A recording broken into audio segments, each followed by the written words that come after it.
Estuvieron allá, hablé de algunas cosas que me tocará necesariamente repetir y lo lamento, pero trataremos en este auditorio de decir algo relacionado con la oralidad y con los jueces y las partes como seres humanos, especialmente por el estudiantado que se encuentra aquí.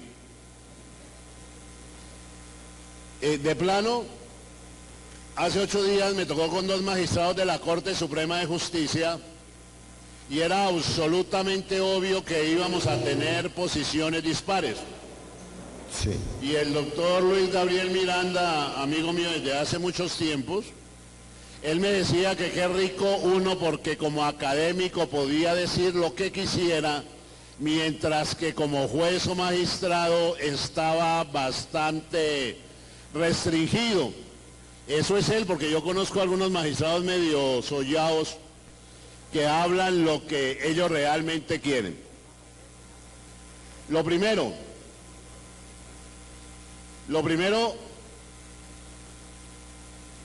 es para hacer la siguiente aclaración. A mí me presentan como laboralista, pero menos mal que ya hubo un expositor en materia del derecho del trabajo. Porque nosotros empezamos a jalonar la oralidad, la efectivización de la oralidad que había en el Código del año 48 con la Ley 1149. ¿Sí suena?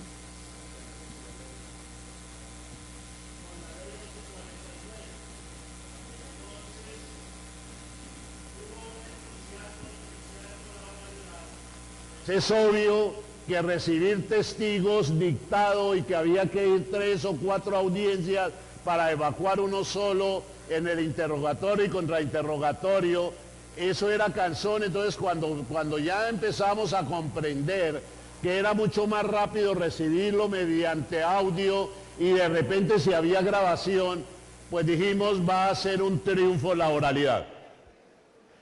Hubo resistencias iniciales en los juzgados pilotos, pero esas se fueron desvaneciendo en esta materia.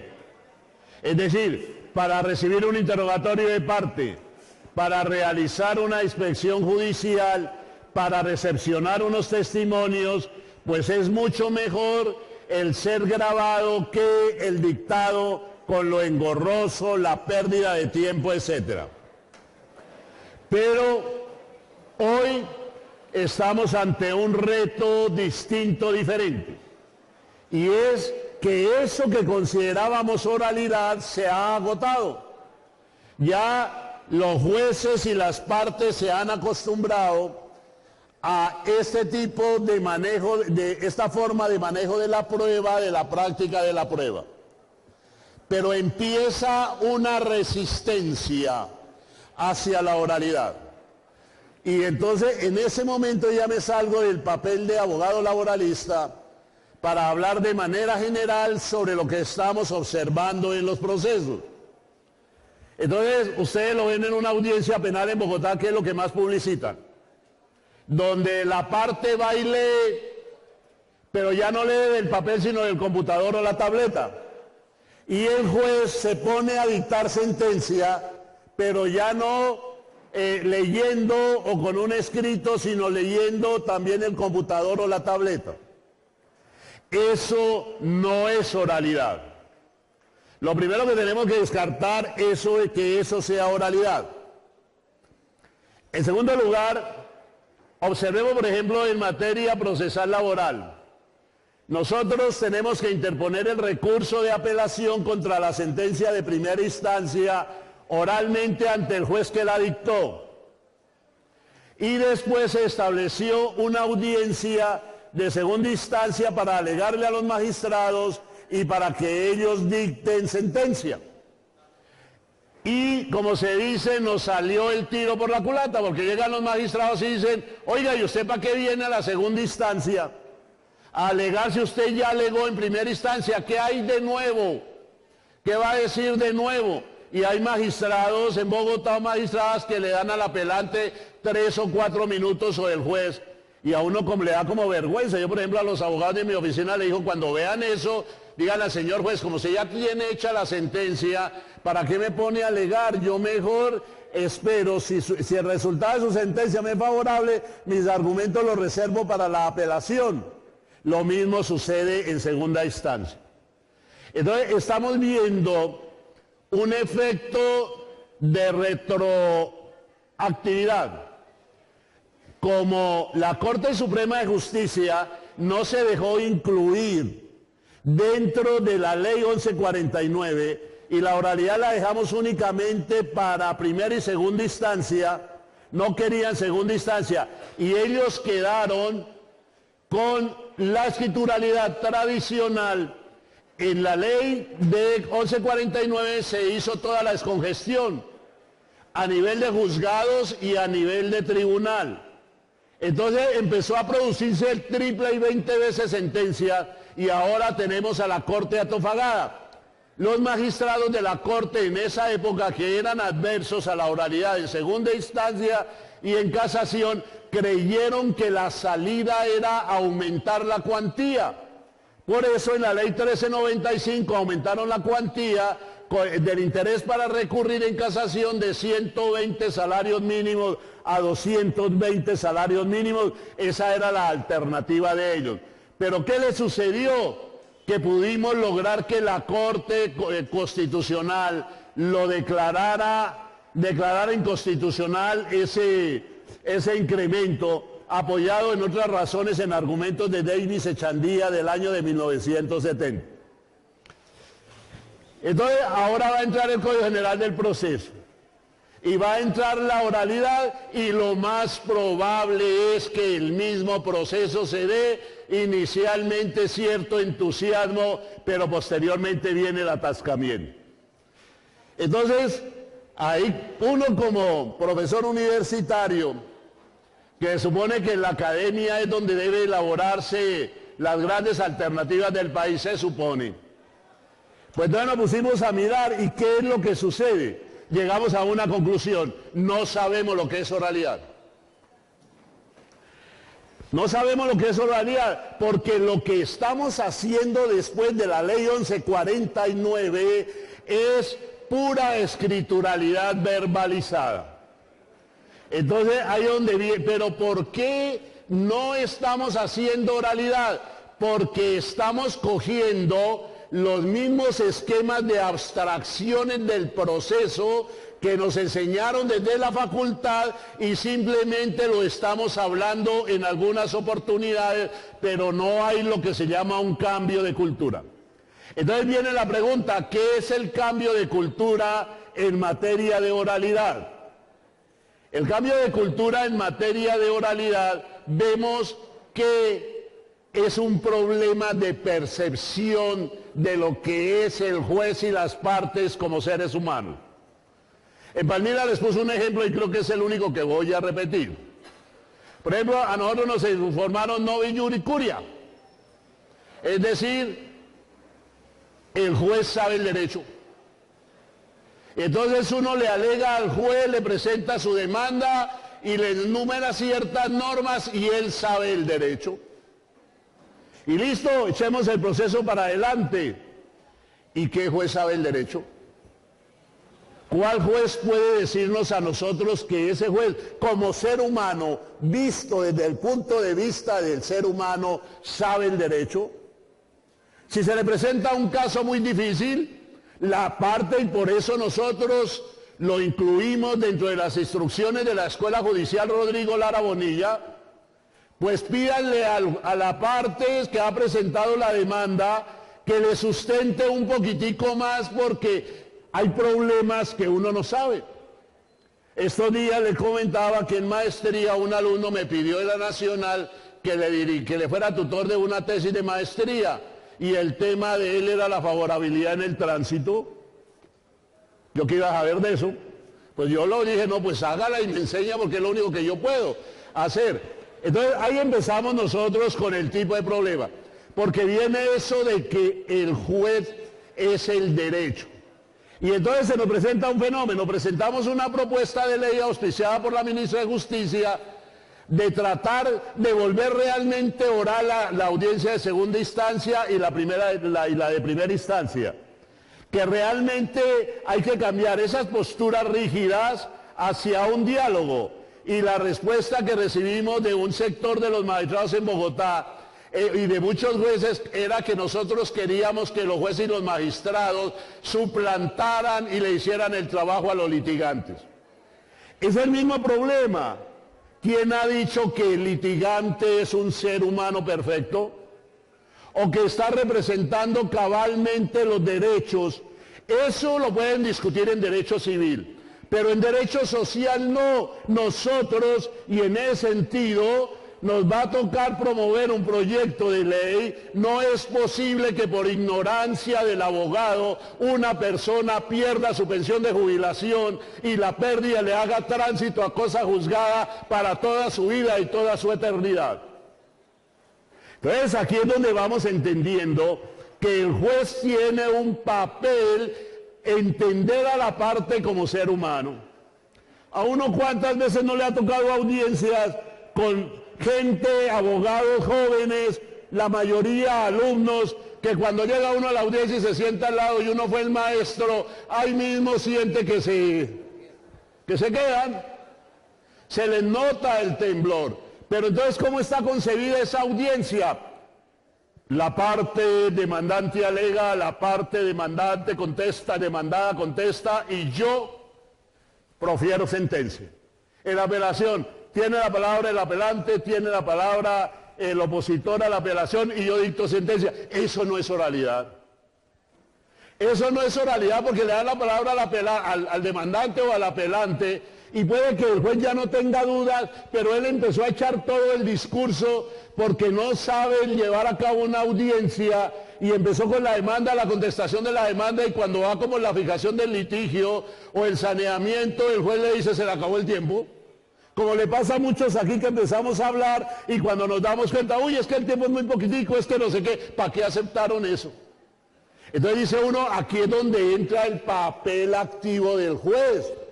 Pregúntele, hágale el diálogo, ¿usted por qué no está de acuerdo? ¿Cómo sostiene esto? A mí me interesa que aclaremos esto, aquello, lo otro. Es decir, eso sí es oralidad, es lo que ahora se llama diálogo forense. ¿Por qué? Es obvio. El hecho de que un abogado recién egresado se intimide una abogada frente a su maestro, eso es obvio, es de seres humanos. Entonces no puede el juez decir, no, es que ustedes son las partes.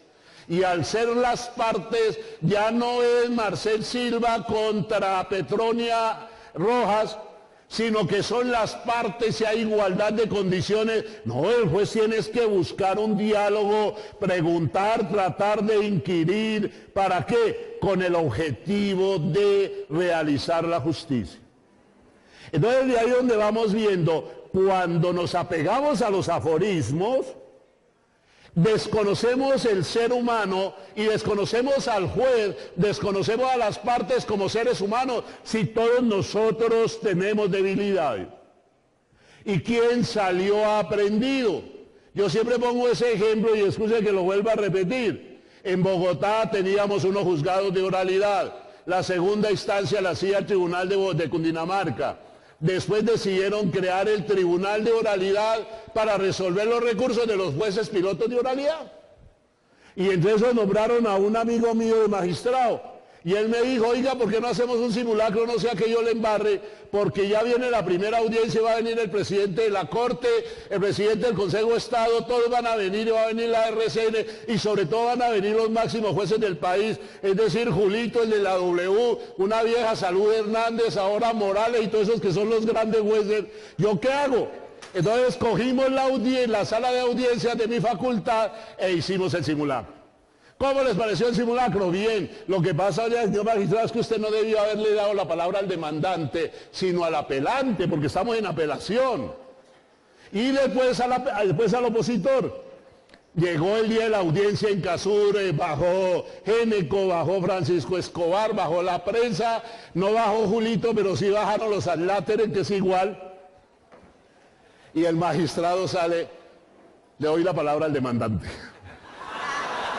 Con esto Y él es uno de los más hábiles en los momentos actuales, que lo llevamos por todo el país, incluso que vino a colaborarnos aquí en el diplomado de oralidad que hicimos con el auspicio del Colegio de Jueces y Fiscales de Buga. Entonces todos estamos aprendiendo en el camino. Hay muchas cosas, muchos conceptos que han deshumanizado el proceso y no son admitidos en materia de derecho procesal. No, procesal civil y laboral, etcétera. A veces uno habla y la gente no le cree.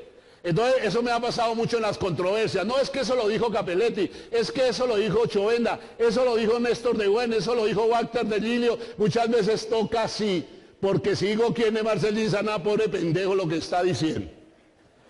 Entonces, ten en cuenta, por ejemplo, nomás si tomamos a Capelletti en ideologías. ¿Quién va a dudar de Capelletti? Él lo dice bien clarito. Es falso lo que enseñamos en las universidades, ojo profesores, ojos alumnos, de que en el proceso lo que hay es un silogismo deductivo. Es decir, que la ley es la tesis, los hechos son la antítesis y la sentencia es la síntesis.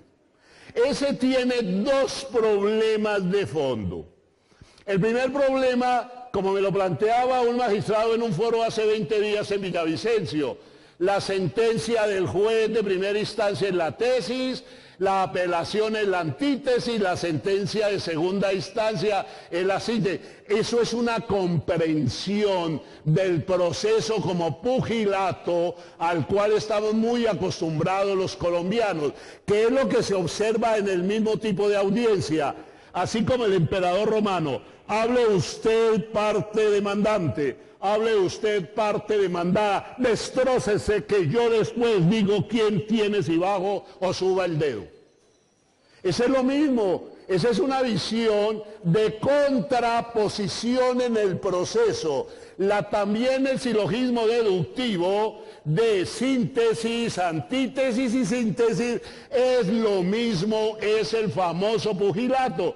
Y se nos olvida que eso ya no puede darse o seguirse dando, entre otras cosas porque en la Constitución se consagra en el numeral 7 del artículo 95 que es deber de todo ciudadano colaborar con la administración de justicia. Entonces, si a usted se le notifica, se le llama a notificarse, vaya, usted no me le puede esconder, porque, y si no va, no me le pueden entrar a nombrar curador al ítem, etcétera. ¿Por qué? Porque usted ha debido colaborar con la administración de justicia. Eso tiene un gran desarrollo hoy en el Código General del Proceso en la carga dinámica de la prueba. No es total como pretendemos los laboralistas a nivel mundial de que la demanda tenga una presunción de veracidad, pero es un avance en ese sentido, donde el juez pueda decir, pese a quien afirma prueba y quien excepciona prueba, yo pienso que a usted le queda más fácil probar este hecho, pruébelo y eso trae consecuencias dentro del proceso. Es un acercamiento a esa visión de que el proceso no es ese enfrentamiento de los dos gladiadores o las dos gladiadoras allá abajo y yo soy el que levanto o bajo el dedo como el emperador romano. Por eso hoy la enseñanza del derecho, y es una de las falencias que tenemos, y conste que llevo 40 años de universidad y entro por lo tanto dentro de esa crítica como autocrítica, el problema central que analizamos con Jairo Parra en la formación de los abogados y en Colombia es la falta de profundidad en el manejo de las pruebas. Por ejemplo, los penalistas nos salen a nosotros con la presunción de inocencia. Yo como no soy penalista, para mí el planteamiento es muy fácil. Si yo soy inocente, ¿por qué me detienen? ¿Se supone que solamente soy culpable? Cuando el juez haya, no, que es una medida preventiva. Bueno, pero si soy inocente, presumo inocente, ¿por qué me detienen? Ahora, eso ya tiene a nivel internacional otro nombre que es verdad interina, que de usted que lo acusan, hay una verdad de que usted es responsable y solamente es inocente hasta que el juez lo diga. O por ejemplo la otra que planteaba que me recordaba hoy la doctora Matilde. Todos sabemos el derecho, por lo tanto no es una excusa no saber la norma. Eso tiene alguna excepción ahora con los indígenas, eso es una mentira, una ficción que es necesaria. Pero póngamela frente al ser humano. Mire, la doctora tan linda que está aquí, estoy yo enamorado de las bayunas. Ya, yo no la miro por la belleza, sino digo porque la ley presupone que ella se sabe los 870 decretos que reglamentan la ley 100 de 1993 de Seguridad Social. ¿O no, doctora? Imagínense, es que esas son una serie de enseñanzas del derecho, del método deductivo que sirve para conservar el statu quo. ¿Qué es lo que dice Capelletti? Que nosotros debemos utilizar es el método inductivo, es decir, no partir de la abstracción para llegar a los hechos, sino, es que tengo control aquí de tiempo, no partir de la abstracción para llegar a los hechos, sino partir de los hechos que se tiene al frente para poder concluir, para poder tener una decisión. Lamentablemente fue a quien más admiro hoy, pero mire, ¿qué tal que el precedente judicial en Colombia tuviera validez para nosotros? ¿Tendríamos la protección hoy a la mujer embarazada? Se estaría pagando una indemnización pequeña. ¿Tendría derecho al reintegro del trabajador en despido colectivo? Menos. ¿Estarían votando a todos los enfermos? Si nos hubiéramos apegado al precedente, estaríamos en el atraso en materia social. Por eso es que hay una teoría que habla de la seguridad jurídica y otra que habla de la realización de la justicia. Aquí me meto con las ligas mayores del Instituto de Derecho Procesal, pero bien vale la pena hacerlo. ¿Qué es la sentencia de un juez? Pues para muchos es la visión que tiene el juez del problema. Capelletti, en Ideología en el Derecho Procesal, dice que Pietro Calamandrei gustaba de sugerir a sus alumnos que era en el sentimiento de la sentencia. Es decir, que la sentencia nace del sentir de la persona, del juez, lógicamente con lo que le han colaborado las partes. Por eso, cuando a mí me fallan en contra, yo digo es fallo. Cuando me fallan a favor digo es sentencia, porque es sentir, el otro es fallar. Pero aún prescindiendo de etimologías más o menos significativas, queda el hecho innegable de que en muchas ocasiones lo que es la motivación verdaderamente real y efectiva de una sentencia no está expresado en lo absoluto en la llamada parte motiva del pronunciamiento del juez, sino que se encuentra más bien en los pliegos ocultos, más o menos ocultos del ánimo del que juzga, el sentimiento del juez. La simpatía, la antipatía por una parte o por un testigo, el interés o el desinterés por una cuestión o argumento o argumentación jurídica, la apertura hacia un tipo evolutivo, histórico, sociológico de interpretación de las leyes, antes que hacia una interpretación rígidamente formal. El interés o el fastidio frente a una compleja vicisitud del hecho. A mí, canadita, mis procesos muy complicados están de juez en decogestión, cantidades de veces, porque prefieren esperar a que venga la descongestión para deshacer de ellos. Y así sucesivamente discurriendo. Sentimientos, afectos, tendencias, odios, rencores, convicciones, fanatismos, todas las variaciones de esa realidad misteriosa, maravillosa y terrible que es el espíritu humano, reflejada a tonos sin velos en las líneas frías, ordenadas, compuestas de los repertorios de la jurisprudencia, pasiones desencadenadas, pasiones recogidas, temores, temblores en los estantes enmohecidos de la secretaría de los despachos. Y entonces la diga, yo no soy así. Por eso es que nosotros ya no hablamos de que el juez debe ser imparcial, sino que debe ser objetivo, que es algo distinto, porque uno de todas maneras, en el momento de hacer cualquier clase de análisis, no se puede desprender de la manera como es, como ha vivido, como siente. Eso, pedirle a un juez que cambie eso es completamente imposible, y necesaria y obligatoriamente, de alguna manera, eso se va a ver reflejado en la sentencia, salvo que sean espíritus puros, como suponía el sistema anterior, que el juez era la abstracción del derecho. Yo soy el derecho, dadme los hechos que yo te daré el derecho. Yo estoy despojado de pasiones, de fanatismos, de vivencias, aquello. De vez en cuando algún funcionario es más exagerado que otro, como el procurador, pero de todas maneras en todo nos influye ese tipo de convicciones. El problema, como lo dicen estos autores, es que no lo reconocemos. Hay unos autores que se llamaron Tversky y Kahneman. Este segundo fue el Nobel de Economía en el año del 2002, que se puso a analizar por qué los jueces deciden de la manera como lo hacen. Entonces, cuando se dieron cuenta de que casi todas las decisiones de los jueces están enmarcados en el método heurístico. El método heurístico consiste como en un atajo del conocimiento, donde usted no mira allá, no mira acá, sino que se va en línea recta y va para allá.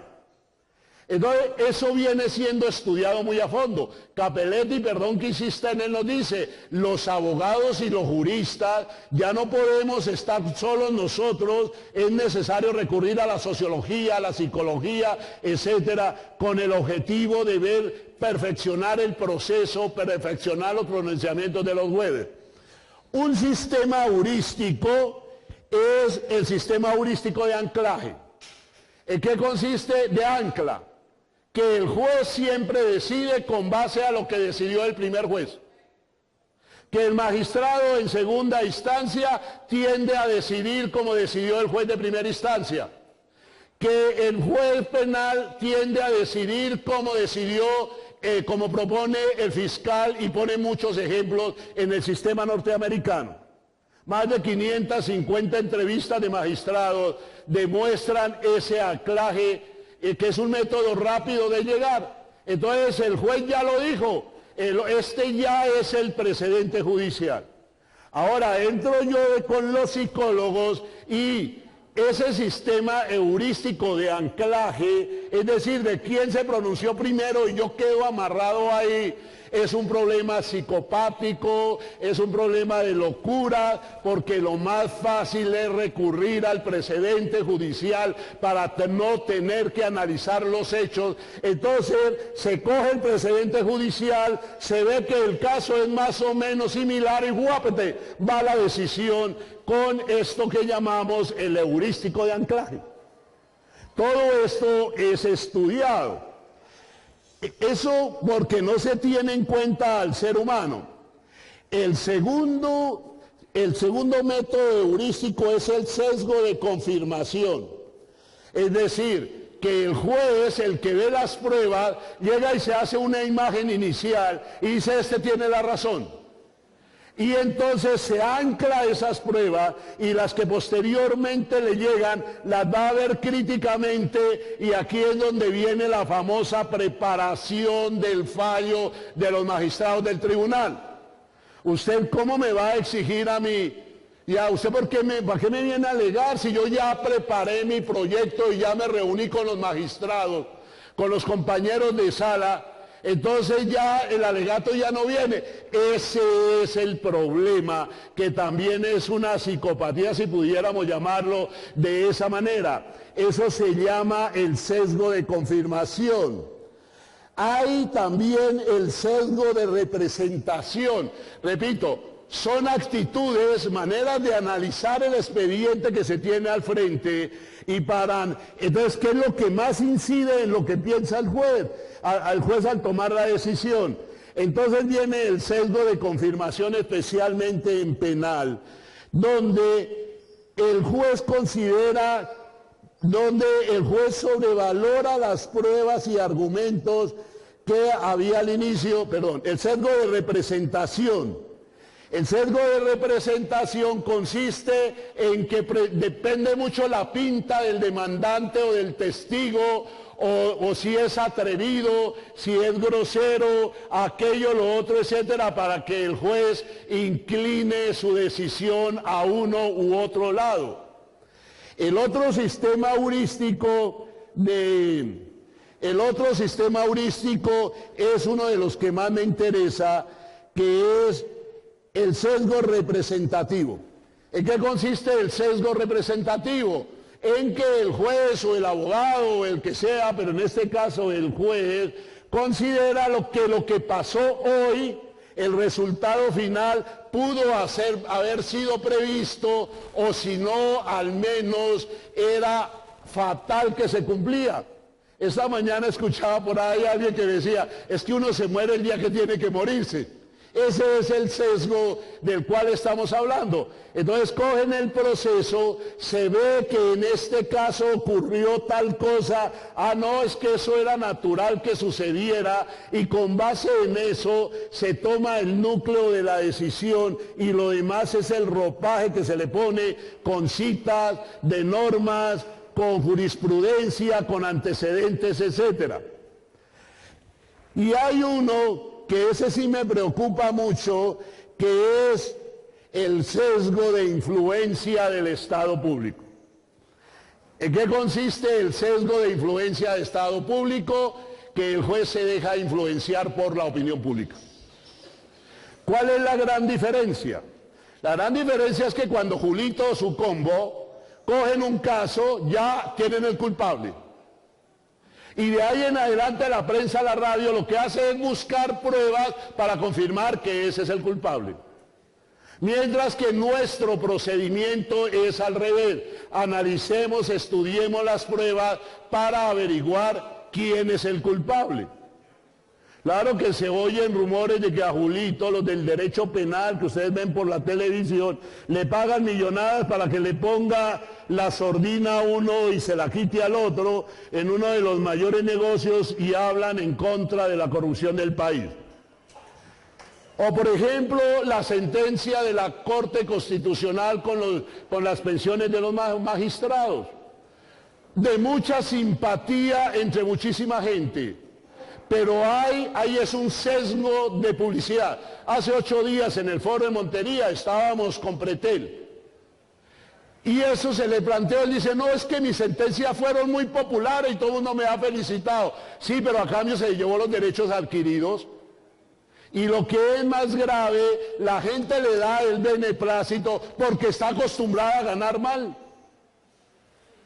De ver que una gente está ganando 20 millones de pesos, entonces quitémoslo, en lugar de que eso nos sirva de arrastre para tratar de subir a los de abajo. La gente aplaude, y de por el lado se llevaron toda una serie de principios que los que están mal pensionados se la deben quitar, se la deben quitar. Pero al que está bien pensionado y que no ha recurrido a tutela ni esas cosas, ¿por qué se la van a recortar? Y sobre todo ya teniéndola, ¿por qué se le va a quitar hacia el futuro? ¿En dónde queda la teoría de los derechos adquiridos? Ojo que ayer salió la decisión del Consejo de Estado admitiendo el primer caso del impacto de sobrevivencia fiscal, del impacto de qué es de lo que metieron en la Constitución, de sostenibilidad fiscal.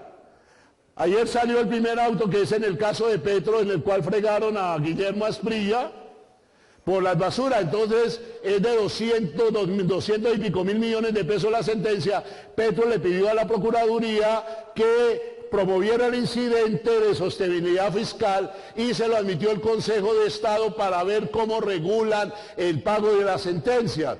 Pero al mismo tiempo un debate duro en el Congreso sobre lo mismo, porque la ley que va a reglamentar eso tiende a que puedan modificar la sentencia a petición del ministro o a petición de la entidad encargada del fisco, lo cual es absolutamente grave para nosotros.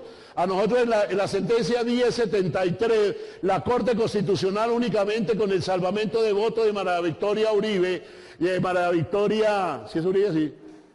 Vale, exacto. de María Victoria, llegó y nos dijo que concedía la indexación, pero que como la indexación solamente era firme, era clara, a partir de la sentencia última del juez, daba la prescripción 3 años hacia atrás nomás. Entonces usted demanda, el proceso pasa 10 años, usted tiene derecho a sus 10 años de indexación y le dice que únicamente se la dan 3 atrás con base en el principio de sostenibilidad fiscal, lo cual es absolutamente popular. Entonces, se tumba la sentencia de los magistrados, se hace popular, entre comillas, por la radio y por todos lados, se envenena a la gente, se arrasan con principios del derecho y ahora lleven a usted, populacho, que a usted sí le duele más, pero usted estuvo abajo aplaudiendo a la galería. Eso sucede en la Corte Constitucional. Entonces, frente a esto, hay una serie de medidas que se toman desde el punto de vista psicológico, social, etcétera. Yo no voy a llegar a las soluciones, pero por ejemplo, figuras que se nos han presentado a nosotros del Código General del Proceso como el peritazgo de parte. Ya no va a haber más peritos nombrados por los jueces, salvo en los casos de amparo de pobreza. Ya quien demanda lleva su peritazgo.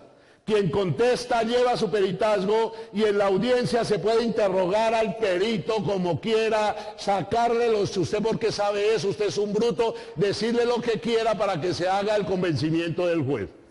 Eso se consideró por los que redactaron el Código General del Proceso como un gran avance. Nosotros en materia del derecho laboral no lo podemos aceptar. Porque imagínense ustedes la viuda de un trabajador que murió en un accidente manejando una máquina con altos productos químicos de alta tecnología. Para poder reclamar su indemnización extracontractual va a tener que ir, nombrar un perito y llegar donde ese gerente y decirle, mire, déjelo entrar para que esculque todos sus secretos técnicos, todo eso que usted tiene allá para yo después poderlo demandar. ¿Cómo se le va a ocurrir que eso va a funcionar? Eso no va a poder funcionar en materia de derecho social. Si no tiene ni siquiera con qué comer, ni nada parecido, ¿cómo va a operar en nuestro medio? Afortunadamente a alguien se le ocurrió en el Código del año 48 poner una frasecita en la ley que dijo que el peritazgo solamente procederá cuando el juez considere que tiene una duda, y eso nos pone al abrigo de una de las pocas o muchas cosas que no nos gustan del Código General del Proceso. Pero eso es lo que yo quiero plantearle, el problema del ser humano detrás del proceso es lo fundamental. Hoy me decía, ahora la doctora Marta me decía, la juez de San Pedro, puede que en Bogotá sean más rígidos en todo eso, pero aquí uno tiene más comunicación para preguntarle al detenido, para preguntarle al trabajador, etcétera, y yo no lo dudo de que ustedes tengan una vocación en ese sentido. Desde la vez pasada que empezamos a hacer el diplomado de seguridad de oralidad aquí con los colegios de jueces y fiscales, con DER Social, la corporación que yo dirijo, y que vamos a empezar el de seguridad social ahorita en junio, de una vez les pego la propaganda, con lo más avanzado de la seguridad social del país. Entonces, ella me decía eso, aquí es más fácil la intercomunicación, nosotros lo creemos. Por eso desde que iniciamos el diplomado y después con Pacho, Francisco Ricaurte, alumno mío, ya en el Consejo Superior de la Judicatura hicimos una promesa, que se la dije en Palmira y aquí se la decimos, vamos a tratar de hacer hasta lo imposible, ellos desde el Consejo Superior de la Judicatura, nosotros desde la Academia, para que el Distrito Judicial de Buga sea el número 1 de oralidad en el país. Por eso me agradó lo que me dijo la juez de San Pedro. En materia laboral, ¿cuánto me queda? Me quedan 11 segundos. ¿Ya? Por eso en materia laboral, la propuesta que yo espero, y por eso vinimos en el día de hoy, y la doctora nos ha dado oportunidades, Hay que dominar la oralidad, pero partiendo del ser humano, no de las abstracciones, y esperamos que ustedes nos ayuden a mostrarle el futuro al país, un derrotero por el cual podamos andar diciendo en Buga se hizo, se puede hacer en el país. Muchísimas gracias. Gracias.